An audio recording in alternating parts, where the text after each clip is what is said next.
नमस्कार दोस्तों, बाजार हाट न्यूज़ चैनल के एक नए एपिसोड में आप लोगों का बहुत बहुत स्वागत करता हूं। निफ्टी के हेवीवेट स्टॉक के एनालिसिस लेकर आपके सामने हाजिर हूं। 50 अलग अलग स्टॉक अलग अलग लिस्ट से मेरे वॉच लिस्ट में शामिल है। अलग अलग सेक्टर से सबका एनालिसिस करेंगे एक करके, देखेंगे कौन सा स्टॉक कहाँ पे सपोर्ट और बाउंस लेने की कोशिश कर रहा है। वीडियो पसंद आए तो लाइक ज़रूर करें। देखिए, सबसे पहले तो एससीसी के साथ स्टार्ट करता हूँ। एससीसी में एक बड़े बाउंस की तैयारी हो रही है। जिस तरह के एससीसी अपने इस छोटे से सपोर्ट एरिया को यानी कि 2200 आसपास में सपोर्ट लेकर बाउंस करने की कोशिश कर रहा है, तो एक तेज़ रिवर्सल के संकेत दे रहा है। अगर ये 2290 2280 के ऊपर सस्टेन करना स्टार्ट हो जाए तो ये 2350 2400 तक जा सकता है एससीसी। अडानी पोर्ट की बात करें तो अडानी पोर्ट बिल्कुल डोजी कैंडल बना के ट्रेड करने की कोशिश करता हुआ दिखाई दे रहा है। आप ज़रा ध्यान से देखें तो अगर यहाँ पे एक रेजिस्टेंस एरिया 750 का और एक ट्रेंड लाइन का छोटा सा रेजिस्टेंस भी ये 750 के आसपास में ही ले रहा है। अगर ये लेवल ब्रेक हो जाता है 750 वाला, देन आपको 775 के टारगेट बहुत ही तेज़ी से मिल जाएंगे अडानी पोर्ट में। अडानी पोर्ट के अलावा हमारा राजा बैटरी, तो हमारा राजा बैटरी के पास एक रेजिस्टेंस एरिया जो मैंने पहले ही ड्रॉ कर रखा है 770 से 775 का। अगर ये लेवल ब्रेक होता है ऊपर की साइड में तो 800 का टारगेट, और नीचे इनकेस ब्रेक होता है 750 का 45 का तो कमजोरी आ सकता है, 730 तक गिर सकता है। अपोलो हॉस्पिटल की बात करें तो अपोलो हॉस्पिटल एक बुलिश ब्लैक पैटर्न बना के नीचे की साइड में आया। मेरे ख्याल से इसके कंप्लीट हो गए। नीचे का जो काम था इसने अपना नीचे का काम कंप्लीट कर चुका है। अब देखिए, जब तक ये 4300 के ऊपर खड़ा है, 4310 के ऊपर, 4300 के ऊपर जब तक ये खड़ा है दिक्कत वाली बात नहीं है। लेकिन इसके नीचे जैसे ही आ जाएगा 4320 के नीचे, 10 के नीचे, ये कमज़ोर हो जाएगा, 4150 तक नीचे गिर सकता है। ऊपर जाने के लिए 4490 से लेकर 4500 का एरिया है। ब्रेक करेगा तो 4650 के target. Asian pent up side में जाने के लिए रेडी है, 3330 के ऊपर, 40 के ऊपर निकले हुए 3450 का टारगेट। बजाज ऑटो, देखिए इसी ट्रेन लाइन का सपोर्ट लेते हुए बजाज ऑटो ऊपर की साइड में जा रहा है, तो मूवमेंट है। तो बजाज ऑटो में एक अभी ऑटो सेक्टर में आपको मूवमेंट मिलेगा। अभी देखिए फेस्टिवल सीजन है जिसमें ऑटो सेक्टर, मारुति हो, चाहे बजाज ऑटो हो, चाहे आपको टाटा मोटर हो, टीवीएस मोटर हो, सारे में आपको मूवमेंट मिलेगा। इसके वजह से आप देखिए 3880 के ऊपर निकलते के साथ, 3900 के ऊपर निकलते के साथ आपको 4000 के टारगेट की तरफ भागेगा बजाज ऑटो। बालकृष्ण इंडस्ट्रीज़ की बात करें तो इसमें रिवर्सल आ गया है और इसने एक ब्रेकआउट भी दे दिया। अगर आप देखें तो बालकृष्ण इंडस्ट्री ने इस एरिया का जो रेजिस्टेंस प्राइस था उसको ब्रेकआउट करके अप साइड में जाने की पूरी कोशिश कर रहा है। देखिए उसके ऊपर सस्टेन भी कर रहा है। एक नैरो रेंज का था एरिया जिसको मैं एनआर बार बार आपको बोलता हूँ, जिसका वीडियो बना के मैंने दिया था, एनआर स्ट्रेटजी, बिल्कुल उसका ब्रेकआउट हो चुका है। और अब जो बालकृष्ण इंडस्ट्रीज का टारगेट है वो लगभग 2650 से लेके 2640 से 50 के आसपास का एक टारगेट देखने को मिल सकता है आपको। बाटा इंडिया की बात करें, देखिए बाटा इंडिया में थोड़ा रिवर्सल डाउन साइड के बन सकते हैं। इन केस अगर बाटा इंडिया 1920 के नीचे अगर आ जाता है तो ये थोड़ा कमज़ोर हो जाएगा और 1880 तक के टारगेट बन सकते हैं। लेकिन अगर बाटा इंडिया 1980 के ऊपर निकलता है तो आपको फिर ये 2050 तक के भी टारगेट दिखाएगा। BEML की बात करें तो BEML ने कहाँ हो गया, 1425 1440 का एक यहाँ पे सपोर्ट एरिया था, एक्यूमुलेशन एरिया, तो इसको ब्रेक करके ऊपर गया। लेकिन हमारे लिए भी कोई जोन ऐसा नहीं दिख रहा है चार्ट पर बढ़िया ढंग का जहाँ पे मैं आपको बता सकूँ। एक रेजिस्टेंस ऊपर की साइड में है, लेकिन जिसको वैलिड अगर ब्रेक करता है 1570 के ऊपर, देन 1625 तक के आसपास में जाने की कोशिश करेगा। एक रेजिस्टेंस एरिया 1540 का ठीक उसी के आसपास में ये क्लोज कर रहा है। ऊपर की साइड में अगर ये 1570 के ऊपर निकलता है तो 1620 आराम से मिल सकते हैं। बर्जर पेंट की बात करें तो भाई दिवाली है तो बर्जर पेंट की तो बात होनी है। बर्जर पेंट एशियन पेंट है ना। एक मिनट दोस्तों, तो बर्जर पेंट में एक ट्रेन लाइन का रेजिस्टेंस एरिया है भी। अगर वो ट्रेन लाइन ब्रेकआउट हो जाता है अप साइड से तो बर्जर पेंट आपको एक अच्छा मूवमेंट दिखा सकता है। 840 का एक हेवी रेजिस्टेंस है, 840 के बाद टारगेट 860 से 900 तक बनेंगे। भारत फोर्ज की बात करें तो देखिए भारत फोर्ज भी एक अपने सपोर्ट है। मैंने यहाँ पे एक एरो लगा रखे थे ना, देखिए मैंने एरो लगा दिया था आपको 10 तारीख को कि अब यहाँ से ये बाउंस करेगा क्योंकि अपना ये सपोर्ट एरिया को पकड़ चुका है और इसी सपोर्ट एरिया से ये अप साइड में जाने की कोशिश करता हुआ दिखाई दे रहा है। बिल्कुल सही हुआ, वहीं से रिवर्स कर गया ये स्टॉक है ना अप साइड में, तो रिवर्सल मिल गए। तो रिवर्सल सस्टेन कर रहा है कि नहीं, हमें ये ट्रेंड लाइन बताएगा। अभी भी हमारे पास रिवर्सल आए हुए हैं। एक छोटा जो शॉर्ट टर्म वाला टारगेट था 745 के ऊपर 775 के आसपास, तो वो टारगेट की तरफ तो ये चला गया, हाई 771 लगा। हमें क्लोजिंग चाहिए 780 के ऊपर। अगर ये हो जाता है देन 800-825 के टारगेट भारत फोर्ज में भी बनेगा। भारतीय एयरटेल नज़र रखिए, भयानक कुछ करने वाला है भारतीय एयरटेल, बहुत ही खतरनाक मूवमेंट कर रहा है भारतीय एयरटेल। अप साइड में अगर ये निकलता है 700 के ऊपर तो इंट्राडे में 720 तक के टारगेट दे सकता है, 710, 715, 720, और नीचे अगर इनके 690 के नीचे निकलता है सेल हो जाएगा 680 के टारगेट के लिए। ब्रिटानिया की बात करें, देखिए ब्रिटानिया भी ने अपने नीचे के जोन को कंप्लीट कर लिया है। मेरे ख्याल से अगर ये कंप्लीट नहीं किया, बहुत ज़्यादा खराब होगा तो ये 3800 तक आ सकता है, देन यहाँ से बाउंस करेगा। लेकिन मेरे ख्याल से इसको सही जगह है जहाँ से इसको बाउंस करना चाहिए, यहीं से ये बार बार एक्यूमुलेट करके बाउंस कर रहा है। This is one time. यहाँ से देखिए ये ऊपर की साइड में यहाँ से सपोर्ट लेके रेजिस्टेंस लेके गिर गया, इसी जगह पे ये एक्यूमुलेट करता है अपने आप को, फिर यहाँ से ऊपर भागता है। ठीक उसी जगह के आसपास में ये ट्रेड करता हुआ दिखाई दे रहा है। अगर इसके ऊपर फिर से निकलता है ऊपर 3940 से 50 को, देन ये 4000-4050 के टारगेट ब्रिटानिया दिखाएगा। C8 की बात करें तो C8 में भी ब्रेकआउट आ गया है। 1380 के ऊपर निकलते के साथ C8 आपको 1380 के ऊपर निकलेगा तो 1420 से 1460 के टारगेट आपको C8 भी दिखा देगा। नज़र रखें C8 पे, एक ब्रेकआउट आने के पूरे चांसेस दिख रहे हैं। आगे बढ़ेंगे C8 के अलावा हम सेंचुरी टेक्सटाइल की तरफ। तो देखिए दोस्तों, जिस तरह का सेंचुरी टेक्सटाइल मूवमेंट कर रहा है ऊपर के साइड में और नीचे के साइड में, बिल्कुल कंफ्यूज हो चुका है सेंचुरी टेक्सटाइल। किधर इसको जाना है इसको समझ में आ नहीं रहा है। तो नहीं समझ में आ रहा है, ठीक है, जब उसके हाई के ऊपर जाएगा तो बाय, लो के नीचे जाएगा तो सेल करेंगे। इसका मतलब है कि हम 945 के ऊपर बाय करेंगे 960 के लिए, और 930 के नीचे सेल करेंगे 920 के और 10 के टारगेट के लिए सेंचुरी टेक्सटाइल को। सेंचुरी टेक्सटाइल के अलावा बढ़ें कोलगेट की तरफ। कोलगेट पामोलिव क्या बता रहा है, देखिए कोलगेट पामोलिव बता रहा है भाई 1700 के ऊपर जब तक हम नहीं जाएंगे, मेरे में मूवमेंट नहीं आने वाला है। 1700 के ऊपर जाएंगे तो हम 1720 से आपको 1750 का टारगेट दे देंगे, ये बता रहा है। और नीचे बता रहा है कि 1680 के नीचे अगर गिरेंगे तो कमज़ोर हो जाएंगे, 1660 तक चले आएंगे। डाबर इंडिया देखिए इसने इंपॉर्टेंट सपोर्ट जोन को ब्रेक कर दिया नीचे वाला। अब नीचे वाला ब्रेक तो कर गया, अब जब तक कोई अनसर्टेन मूवमेंट ना आ जाए तब तक तो कुछ नहीं होगा। 620 का एक रेजिस्टेंस इसका है, कितना है 620 का एक हेवी रेजिस्टेंस है, उसको जब तक ये ब्रेक नहीं करेगा अप साइड में नहीं जा सकता। नीचे अगर अपने लो को ब्रेक कर दे, 605 को ब्रेक कर दे, 600 को ब्रेक कर दे तो फिर ये और कमजोर हो जाएगा, 590 तक आ सकता है।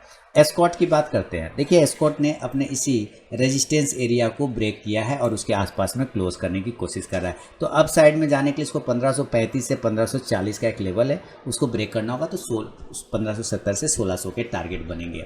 इनकेस अगर ये 1490 के नीचे आ जाता है तो कमज़ोर हो जाएगा, 1475 तक का इंट्राडे टारगेट दिखा सकता है। गोदरेज कंज्यूमर मूवमेंट के लिए तैयार है। गोदरेज कंज्यूमर कहीं कोई टेंशन वाली बात नहीं। गोदरेज कंज्यूमर बिल्कुल अपने आप को एक्यूमुलेट करके अप साइड में जाने की कोशिश करा है। 1040 से 50 को ब्रेक करेगा तो 1080 से 1100 के टारगेट बनेंगे। ग्रासिम की बात करता हूँ। ग्रासिम ये सब स्टॉक्स में तो कुछ सोचने का बात नहीं। मैंने स्वर्ग का सीढ़ी नाम का एक वीडियो बना के दिया था और ग्रासिम बिल्कुल उसी स्वर्ग के सीढ़ी में आप देखेंगे तो ये बिल्कुल एकदम रॉकेट के जैसा गया हुआ है। देख रहे ना कैसे रॉकेट के जैसा ऊपर की साइड में गया हुआ है। मैंने इसको जितने बार भी पोस्ट करके दिया उसने उतना बार मेरा मन रख लिया है, दिल रख लिया, टारगेट अचीव करके भी दिया है। तो अभी ग्रासिम में क्या हो सकता है, अभी रिसेंटली अभी ग्रासिम की जो क्लोजिंग चल रही है वो आप 1598 यानी 1600 के आसपास में चल रहा है। हमें ब्रेकआउट चाहिए 1620 का। अगर ब्रेक करेगा तो 1650 से 1670 का ग्रासिम में टारगेट आएगा। नीचे अगर ब्रेक कर देता है 1590 के नीचे आ जाता है तो कमज़ोर हो सकता है, 1570 तक का इंट्राडे टारगेट दिखा सकता है। Havells ready for breakout. अगर हैवल्स अपसाइड में ब्रेक करता है, ये छोटा सा एरिया है, अगर इस एरिया को ये ब्रेक कर दे तो हैवल्स में एक अच्छे मूवमेंट देखने को बनेंगे। एरिया का जो प्राइस आ रहा है वो 1410 से 1415 आ रहा है, 1450 के लिए ऊपर। और नीचे अगर ये 1350 ब्रेक करता है तो कमजोर हो जाएगा, 1325 से 1300 तक आ सकता है। हिंदुस्तान यूनिलीवर की बात करें दोस्तों, अगर आप मेरे नए सब्सक्राइबर हैं, चैनल को सब्सक्राइब नहीं किया हुआ है तो सब्सक्राइब कर लें, साथ ही बेल आइकन प्रेस करें जिससे मेरे वीडियो की लेटेस्ट नोटिफिकेशन मिल जाएगी सबसे पहले। और साथ ही लाइव मार्केट में कॉल प्राप्त करने के लिए टेलीग्राम चैनल भी ज्वाइन कर सकते हैं। चलिए शुरुआत करते हैं। हिंदू यूनिलीवर से आगे बढ़ता हूँ। देखिए ये एरिया इसका बहुत ही सपोर्ट वाला था, वो टूट गया तो जाहिर सी बात ये कमजोर हो चुका है। मजबूत कब होगा, जब वापस से 2730 के ऊपर सस्टेन करेगा तब। तो अभी कहाँ तक नीचे आ सकता है, ये 2600 तक नीचे आ सकता है हिंदुस्तान यूनिलीवर। हाउसिंग मैंने HDFC की बात करें, HDFC में ऊपर जाने के लिए 2770 का रेजिस्टेंस एरिया, देन 2800 के टारगेट आएंगे, 2825। नीचे हमारे पास इंपॉर्टेंट सपोर्ट है 2700 का, उसके नीचे गिरेगा 2680 से 2650 तक आ सकता है। ICICI प्रू लाइफ ये बिल्कुल ट्रेंड लाइन पे चल रहा था, लेकिन रिसेंटली क्या हुआ कि ये ट्रेंड लाइन को ब्रेक करके नीचे आ गया। मैं थोड़ा सा एक ट्रेंड लाइन को ड्रॉ करने की कोशिश करता हूँ। यहाँ से ये एक ट्रेंड लाइन के सहारे जा रहा था, अब ये कुछ दिनों से इसी ट्रेंड लाइन के नीचे ट्रेड कर रहा है। तो जब तक इस ट्रेंड लाइन के नीचे रहेगा ना, ये मजबूत नहीं हो सकता, ये कमज़ोर रहेगा। तो अब ये और कहाँ तक जा सकता है? तो मेरे ख्याल से जो इसका सपोर्ट एरिया बन रहा था, ये बिल्कुल अपने उसी सपोर्ट एरिया के पास में आने की कोशिश कर रहा है, जो कि 650 रुपये के आसपास में आ रहा है। एक बार 660 को ब्रेक करेगा तो 650 के आसपास आ सकता है, और देन 650 से फिर बाउंस होकर ऊपर की साइड में जाने की कोशिश करेगा ICICI प्रू लाइफ। तो नज़र रखें ICICI प्रू पर। इंटर ग्लोब एविएशन यानी इंडिगो की बात करें तो इंडिगो क्या कर रहा है? इंडिगो ब्रेकआउट के लिए 2000 का लेवल टूटने का वेट कर रहा है, 2000 के ऊपर जाएगा, 2050 से 2100 के टारगेट बनेंगे। ITC की बात करें तो ITC में देखिए लॉन्ग टर्म इन्वेस्टमेंट करिए, शॉर्ट टर्म का तो सोचना भी नहीं है। लॉन्ग टर्म में ये स्टॉक आपको बहुत पैसा बना के दे सकता है। 240 से 45 के ऊपर निकलेगा, नया पोजीशन बन सकता है 260 50 से 60 के लिए, लेकिन हमेशा लंबा समय रखिए, फ्लैग पैटर्न बनाते हुए ट्रेड करने की कोशिश कर रहा है। जुबलेंट फूड की बात कर लें तो जुबलेंट फूड में ऊपर 4100 के ऊपर निकलेगा तो 4200 तक के टारगेट बन सकता है। LNT की बात करें तो LNT के पास नीचे एक सपोर्ट एरिया है, वो आता है 1690 से 1700, उसके नीचे आने पे कमज़ोर हो जाएगा, ऊपर आने पे 1742 से 45 को ब्रेक करेगा तो 1750 से 75 के टारगेट बनेंगे। MGL की बात करें तो MGL बिल्कुल नीचे के एरिया पर सपोर्ट लेने की कोशिश कर रहा है। तो अब मैं छोटा करता हूँ चार्ट, आप देखें MGL के पास एक इंपॉर्टेंट सपोर्ट है 1055 से 1050 के एरिया का एक अच्छा सपोर्ट है। मैं यहाँ पे एक पॉइंट लगा देता हूँ यहाँ पे, ठीक है। तो 1050 के आसपास में एक अच्छा सपोर्ट आ रहा है 60 से 50। अगर इस लेवल के नीचे 1060 के नीचे गिरता है तो ये डायरेक्ट 1030 की तरफ आने की कोशिश करेगा MGL। ऊपर जाना है तो कम से कम 1100 के लेवल को ब्रेकआउट करना पड़ेगा MGL को। महिंद्रा एंड महिंद्रा यानी M&M की बात करें तो M&M ने सारे टारगेट डन कर दिए शॉर्ट टर्म वाले। बड़े टारगेट अब जो बचे हैं वो 935 वाला बचा है, तो वो भी आने वाले समय में आपको M&M दिखा देगा, उसके लिए कोई टेंशन नहीं लेना है। एक बार M&M अगर ब्रेकआउट 900 के ऊपर होता है तो नया लेवल खोलेगा 950 तक के लिए। मैरिको की बात करते हैं तो देखिए मैरिको अपने आप को होल्ड कर रहा है, बहुत ही छोटे एरिया पे होल्ड करने की कोशिश कर रहा है। ऊपर जाता है सस्टेन नहीं कर पाता तो कोई दिक्कत नहीं है, आप साइड में वापस से 565 से 67 को ब्रेक करे तो आपको ये फिर 575 से 80 के टारगेट दिखा सकता है। मारुति की बात करें तो मारुति 7500, देखिए ये तो 7000 7100 ये सब के ऊपर मजबूत हो जाता है मारुति। फिलहाल मारुति में फिर से एक ब्रेकआउट आया है अप साइड में, और मारुति में एक टेल लाइन का रेजिस्टेंस भी जिसको ब्रेकआउट करने की पूरी कोशिश करता हुआ दिखा रहा है। ये यहाँ से अगर एक ट्रेंड लाइन ड्रॉ करते तो सबसे पहले आप देखिए ये हमारे पास एक रेजिस्टेंस एरिया था, उस एरिया के ऊपर ये क्लोज कर रहा था, ये पॉजिटिव बात है। एक छोटा रेजिस्टेंस एरिया आता है आपके पास 7600 का, एक बार 7600 के ऊपर निकलेगा 7800 का टारगेट मिलेगा। नेस्ले 18,980 के आसपास में ये क्लोजिंग कर रहा है, ऊपर जाने के लिए कम से कम 19,500 का लेवल है वो ब्रेक करना होगा तब ये मूवमेंट करेगा अप साइड में। अदरवाइज ये नीचे अपने लोएस्ट लेवल को ब्रेक करता है 18,900 को, ये कमज़ोर हो जाएगा 18,600 तक आ सकता है। PD-Lite की बात करें तो PD-Lite भी अपने को बहुत अच्छा चार्ट है, इसका ख़राब नहीं है, बिल्कुल अपसाइड में चार्ट है और ऊपर जाने वाला ही अप ट्रेंड वाला चार्ट है। धीरे धीरे ही PD-Lite, लेकिन मुझे लग रहा है कि आपको PD-Lite में और भी अच्छा मूवमेंट बन सकता है, एक ब्रेकआउट और भी मिलेगा। ये ऊपर छोटा सा रेजिस्टेंस एरिया है 2480 के आसपास का, ब्रेक करेगा तो 2500-2550 के टारगेट बनेंगे। PBR की बात करें तो PBR अप साइड में ऐसा कैम बना के रखा है जहाँ ब्रेकआउट के जब तक नहीं हो तब तक कोई चांस नहीं बनेगा। 1730 के ऊपर जाने का 1750 छोटा वाला टारगेट, और नीचे अगर ये किसी कारणवश 1670 या 1665 ब्रेक करता है देन ये आपको 1580 से 90 तक के टारगेट दिखा सकता है। रेमंड की बात करें तो रेमंड ने ब्रेकआउट के लिए पूरी जोर लगा रहा है, 480 के ऊपर क्लोजिंग के बाद रेमंड आपको एक अच्छा मूवमेंट दिखा सकता है। रिलायंस ने देखिए ब्रेकआउट किया है 2% की तेज़ी, ये खुशी की बात है कि रिलायंस ने ब्रेकआउट किया। अगर रिलायंस चलेगा तो पूरा मार्केट को भी चलाने की क्षमता रखता है वो, तो रिलायंस में एक ब्रेकआउट आया हुआ है। एक इंपॉर्टेंट बड़ा सपोर्ट की बात करें, बढ़िया सपोर्ट की बात करें तो आता है 2400 का, तो जब तक ये 2400 के ऊपर रहेगा टेंशन नहीं लेना है, 2400 के नीचे आने पे कमजोर होगा। अब इसका स्टॉप लॉस ऊपर आ चुका है 2400 60 से लेके 2500 के एरिया के पास में एक इंपॉर्टेंट सपोर्ट बना चुका है। अप साइड में 2690 को अगर ये ब्रेक करता है 2750 तक के टारगेट दिखा देगा। सीमेंस की बात करें ब्रेकआउट के लिए वापस से तैयार, 2275 को ब्रेक करेगा, 2320 का टारगेट। टाइटन ने ब्रेकआउट दिया है शानदार, और लेकिन प्रॉफिट बुकिंग का शिकार में चला गया। कल अगर अपने लोएस्ट लेवल को ब्रेक कर दे 2350 को सेल करिए, 2340 से 35 का टारगेट दिखा सकता है। अल्ट्राटेक सीमेंट देखिए बहुत ही क्रूशल जोन पे अल्ट्राटेक सीमेंट है। दिस इज़ 1, दिस इज़ 2, यहीं से ऊपर जाता है, फिर यहाँ से ऊपर जाता है और फिर उसी जगह पे आके खड़ा है। तो क्या अल्ट्राटेक सीमेंट रिवर्स करेगा? चांस बनते हैं, लेकिन कब रिवर्स करेगा इसके भी चांस बनाने पड़ेंगे। कब रिवर्स करेगा? जब ये ऊपर के साइड में 7550 को या 7500 को भी ब्रेक करता है, तब ये मूवमेंट करेगा और 7800 तक अल्ट्राटेक सीमेंट जा सकता है। मैकडबल एंड यूनाइटेड स्पीड लिमिटेड की बात करें तो 600 से 900 हो गया तुरंत से, 935 से 40 के ऊपर 925 से 30 के ऊपर निकलेगा तो 950 का टारगेट मैकडबल एंड में मिलेगा। यूपीएल ब्रेकआउट, लेकिन हमें ब्रेकआउट चाहिए कम से कम 750 के ऊपर। इसके ऊपर जब तक रहेगा टेंशन नहीं लेना है। 740 से 45 के ऊपर जब तक क्लोज करता रहे टेंशन नहीं लेना है। उसके नीचे आने पे ही सोचना है कि गड़बड़ हो गया। 750 के ऊपर नया मूवमेंट करेगा जो 775 से 800 तक लेके जा सकता है।